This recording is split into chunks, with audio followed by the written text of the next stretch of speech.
अस्सलामु अलैकुम वरहमतुल्लाहि वबरकातुहू। पिछली वीडियो में हमने ये देखा था कि यहूद हैं कौन। आज हम इंशाल्लाह ये जानने की कोशिश करेंगे कि इसराइल की असल तारीख़ क्या है। ये जो इसराइली मुल्क है ये बुनियादी तौर पे किस तरह से वजूद में आया और अभी ये किस तरह से फैल रहा है। देखिए 1917 में ऐसा हुआ था कि बरतानिया ने यहूदियों को फ़लस्तीन में रहने की इजाज़त दे दी थी।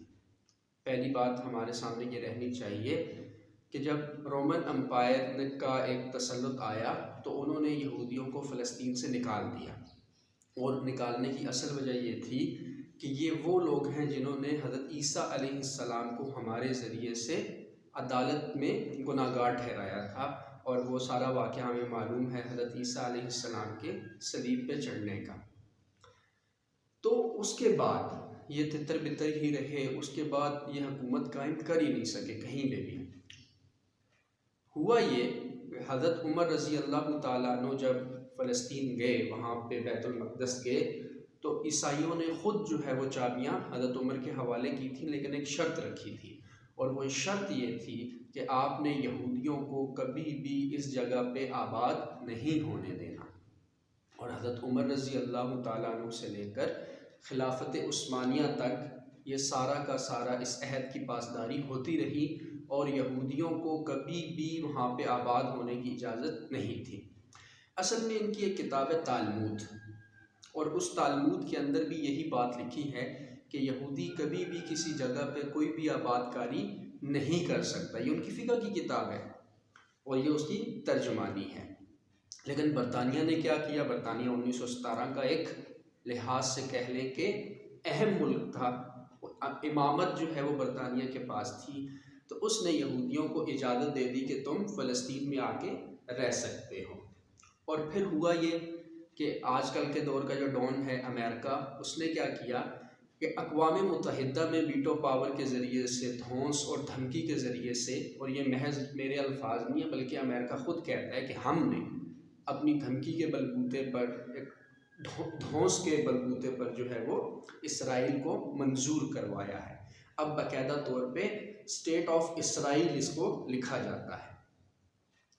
अब देखा जाए तो दुनिया में जो आलमी कवानीन हैं किसी भी स्टेट के बनने के, वो 3 हैं। वैसे तो और भी बहुत ज़्यादा उसमें ज़ेली शिकें भी आ जाएंगी, लेकिन मोटी मोटी बातें अगर हम करें तो वो 3 हैं। वो ये कि रियासत का अपना कोई इलाका हो, दूसरी चीज़ ये है कि उसकी सरहदें या हुदूद वो मुकर्रर हों, और तीसरी चीज़ ये है कि उसके अंदर शहरियों का होना भी ज़रूरी हो। ये 3 बातें हैं किसी भी रियासत के कायम होने के लिए। ये कुछ प्रोटोकॉल्स हैं, जैसे हम एक जगह को घर कहते हैं, एक जगह को महल्ला कहते हैं, एक जगह को मस्जिद कहते हैं, तो उसकी कुछ हुदूद मुतय्यन होती हैं। इसी तरह से रियासत के भी कुछ SOPs भी हैं और प्रोटोकॉल्स भी हैं। लेकिन इसराइली रियासत का अपना कोई इलाका है ही नहीं। शुरू से देखा जाए तो इसराइलियों को तो किसी और मुल्क ने आके वहाँ पे आबाद किया, और वहाँ पे जो आबादकारी की गई, फिर उन्होंने सिर्फ आबादकारी नहीं की, आगे आ भी जाएगा किस तरह से फ़लस्तीनियों के घरों को मस्मार किया गया। अगली चीज़ कि उसकी कोई हुदूद भी हो। बरतानिया और अमेरिका ने इसराइलियों को जिस जगह पे जो एक मकाम दिया था, आज वो मकाम 72 गुना ज़्यादा बढ़ चुका है, तो ये हुदूद तो ना हुई। इसी तरह से उनका मकसद ये है इसराइलियों का कि हमने एक ग्रेटर इसराइल बनाना है, और वो नील से फुरात तक का इलाका अपनी लपेट में लेना चाहते हैं, और तारीख़ इसकी गवाह है। अब अगर कोई तारीख़ को जानते बूझते छुपा रहा हो तो ये उसकी अपनी मर्ज़ी है। फिर आखिरी बात ये थी हमारी कि शहरी का होना भी बहुत ज़रूरी है।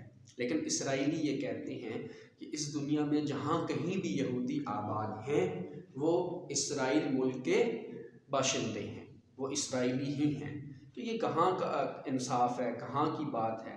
हालांकि यहाँ का जो एक बंदा पाकिस्तानी अगर किसी दूसरे मुल्क में चला जाए और वहाँ की नेशनलिटी ले लेता है तो वो उसी जगह का बंदा होता है। अब मैं ये तो नहीं कह सकता मैं अमेरिका का बंदा हूँ, हालांकि मैं अमेरिका ना गया, ना मैंने वहाँ का वीज़ा लिया, कुछ भी नहीं। लेकिन अगर कोई यहूदी इस पाकिस्तान में रह रहा है, उसकी जम पल यहाँ की है, तो वो भी इसराइली ही कहलाएगा।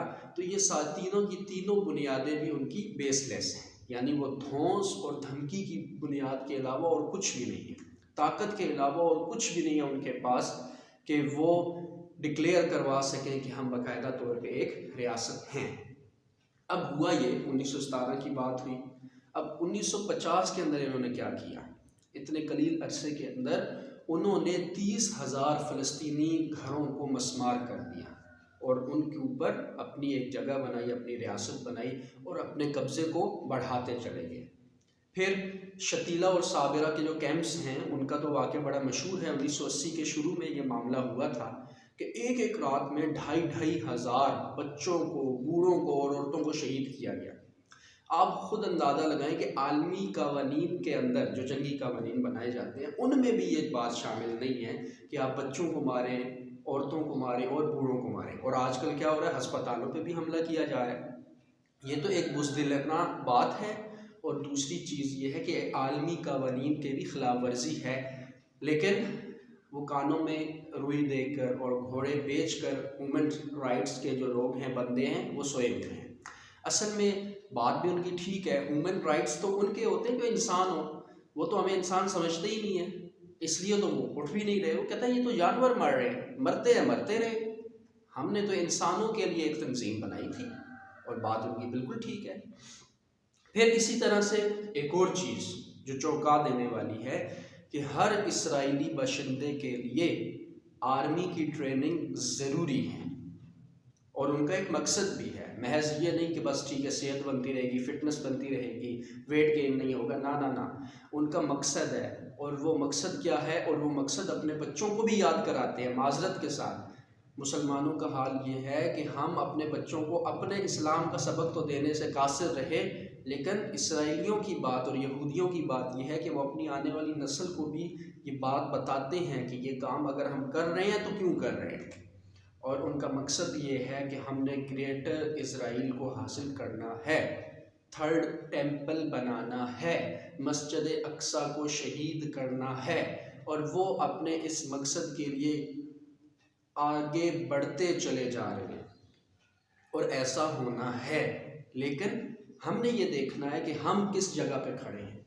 हमने ये देखना है कि हम वो कौन सी ताकत ऐसी है जिसमें शामिल होने की कोशिश कर रहे हैं। क्या मुसलमानों की ताकत में हैं, क्या यहूदियों की ताकत में हैं, या फिर न्यूट्रल है।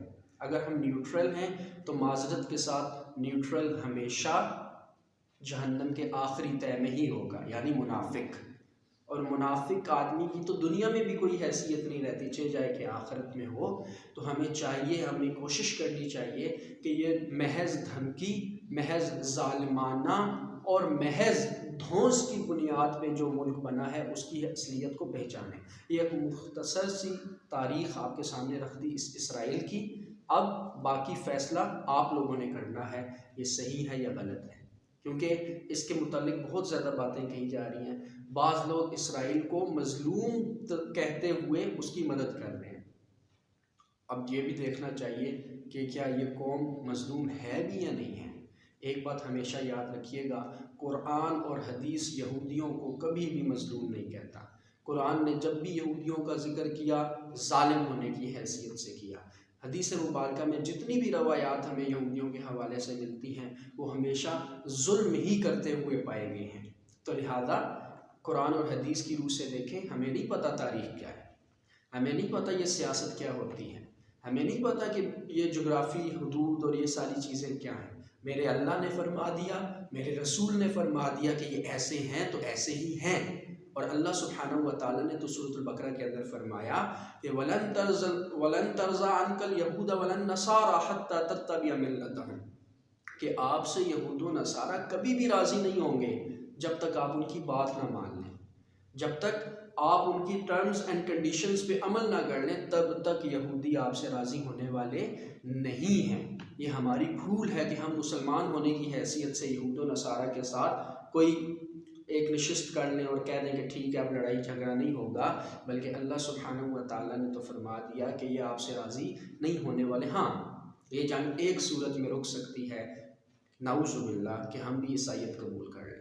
हाँ, ये जंग एक सूरत में रुक सकती है, नाउज़ु बिल्लाह, कि हम भी यहूदी हो जाएं, और ऐसा होने वाला नहीं है।